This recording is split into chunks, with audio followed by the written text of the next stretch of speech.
terkait struktur eksternal dari core. Nah, kita ngeliat nih core dari luar itu apa aja sih yang dilihat gitu. Yang pertama kalau misalnya kita lihat core dari struktur eksternalnya, pastinya dari pembungkusnya dulu. Nah, kalau misalnya dari core sendiri, pembungkusnya itu ada perikardium. Perikardium ada dua, ada apa aja? Fibrosom sama serosom. Oh ya, kalau misalnya kalian mau pegang pakai handscone ya. Ini. Kamu megang? Iya, oke. Nah, jadi ada dua fibrosom sama serosom. Nah, kalau yang fibrosom itu yang lebih luas dengan serosom yang lebih dalamnya. Nah, serosom ada dua, ada yang visceral. Kalau parietal dia yang menempel pada bagian internal dari si perikardium fibrosom. Sedangkan yang viscera, dia viscera berarti organ dia menempel langsung pada organnya kayak gitu ya. Terus nanti ada kavitasnya. Kavitasnya isinya liquor perikardi kayak gitu. Terus kita langsung ke batasnya, batas jantung. Kalau kita ngomongin batas jantung kan ada skill swab ini kan. Batas jantung kanan atas, kanan bawah kayak gitu. Kalau kanan atas apa? SIC2. SIC2, linea parasternal dextra. Kalau yang bawah? SIC4. Ya betul. Kalau yang kiri atas? SIC2. Ya yang kiri bawah? SIC5. Ya karena dia lebih ini ya, lebih bawah. Nah terus kalau misalnya kita dari struktur eksternalnya, dia punya apex sama basis. Apexnya dia yang runcing di sini ya. Kalau misalnya pemeriksaan skills lab dada anterior itu keraba ictus cordius. Nah itu kita raba dari apexnya kayak gitu. Nah di mana dia mengarah kemana nih kalau apex? Mengarahnya kemana? Ke bawah ke depan gitu ya, ke bawah ke lateral kan. Dia bisa ventrocaudal kayak gitu. Dia ke bawah dan dia tuh ngarahnya ke panggul ya, panggul kiri. Sedangkan kalau basisnya dia ngarahnya ke bahu kanan. Kayak gitu, dia craniolateral. Terus fasiesnya. Nah, kalau misalnya dari fasiesnya, dia itu ada 3. Yang pertama ada sternocostalius. Ya kan? Ada 3 sternocostalius. Apa aja? Diafragma sama satu lagi pulmonalis. Kayak gitu ya. Kalau misalnya yang sternocostalius, dia yang ini, yang bagian sini, dia dibentuknya oleh ventricle dexter sama atrium dexter dan ada sedikit dari auricula sinistra kayak gitu. Nah, antara atrium sama ventricle-nya itu dia dipisahkan oleh apa? Ada suatu sulcus, namanya sulcus apa? Di sini. Iya, atrioventricularis atau orang-orang juga nyebutnya sulcus coronarius. Dia nanti dilekati oleh arteri coronaria dextra. Nah, itu buat yang bagian fasies anterior atau sternocostalis. Nah, selanjutnya yang fasies diafragma. Misalnya ini diafragma, dia menempel seperti ini ya. Kayak gini. Nah, berarti logikanya dia dibentuk oleh ventricle dexter sama sinister. Gitu ya. Karena dia di bawah. Diafragma kan di bawah kan. Karena nanti dia bersandar di centrum tendineumnya. Nah, kalau misalnya dari ventricle dexter sama sinister, dia dipisahkan oleh apa?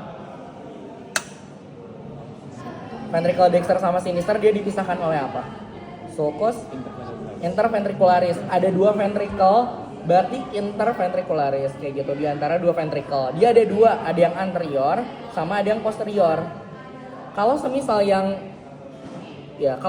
yang anterior, dia dilekati oleh apa? 2 tahun lalu keluar responsiko. Arterinya apa? Venanya apa? Ya, arteri interventricularis yang anterior dan venanya vena cardiaca magna atau vena cardiaca mayor, dia yang besar. Itu yang bagian depan. Sedangkan bagian belakang arterinya arteri interventricularis posterior dan venanya cardiaca media. Nah, jadi jangan kebalik ya. Nanti ditunjuk misalnya di sini apa. Nah, kita tahu di sini sulcus apa. Nah, nanti venanya apa. Kalau misalnya di belakang dia venanya media. Kalau misalnya yang depan dia vena cardiaca magna gitu ya. Jangan kebalik ya. Terus kalau misalnya ngebedain dia yang anterior posterior gimana? Coba yang anterior yang mana, yang posterior yang mana? Apakah ini posterior, apa anterior, apakah ini yang mana? Ini yang anterior. Kenapa? Karena bentuknya Gak gini. Gimana? Karena apexnya di kiri. Iya, apex pasti di kiri. Terus ini juga bisa kayak gini atau gimana? Kalau gini nih, ini kan yang paling bawah ini. Iya. Harusnya ini di kiri gini. Kalau gini kan gini jadinya yang ke kanan. Nah, pokoknya iya betul. Itu salah satunya ya. Tapi intinya kita lihat dari truncus pulmonalisnya. trunkus pulmonalisnya itu dia harus di depan, dia harus ngadep depan yang ini. Nah ini trunkus pulmonalisnya di bagian depan, berarti ini apa? Ini Kenapa? ini nanti menjadi anulus apa? Anulus atrioventricularis yang dexter atau sinister? Dexter. Dexter, karena ini bagian depan. Ya udah kan gini kan logikanya. Ini dexter, ini yang sinister. Itu nanti membentuk si skeleton cordis ya. Nah kita balik lagi ke fasiesnya. Nah fasies yang terakhir itu ada fasies pulmonalis yang dia akan mendesak dari fasies medialis dari pulmo sinister. Sehingga kalau di pulmo sinister kemarin udah lihat ada impresio cardiaca di pulmo sinister. Nah itu kan pendesakan dari ventricle sinister di fasies pulmonalis. Nah sekarang kita bahas skeleton cordis. Kalau di PPT gini kan ya kelihatannya, kayak gini kan. Nah berarti tadi kan udah dibahas ini yang apa? Kalau kan skeleton cordis itu dia jaringan fibrovaskuler ya, fibrovaskuler yang membentuk part anulus. Ini kan anulus yang trunkus pulmonalis. Ini yang aorta. Berarti ini yang Speed.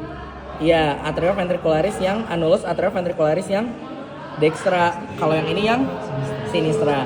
Nah, dari yang aorta sama yang dextra sama sinistra itu ada penghubungnya. Kalau misalnya yang dari aorta ke yang dextra itu penghubungnya namanya apa? Trigonum fibrosum dextra karena bagian kanan. Kalau yang ini sama yang ini di bagian sini berarti trigonum yang sinistra gitu ya. Jadi kalau misalnya diresponsikan kita nggak tahu nanti di si jantungnya ini posisinya kayak gimana, kita nggak tahu. Nah nanti misalnya ditunjuk di sini apa kayak gitu. Nah itu harus tahu. Terus udah ada yang ditanyain nggak? Fasilitas ekstra sedikit sih. Paling gimana? Vena parva.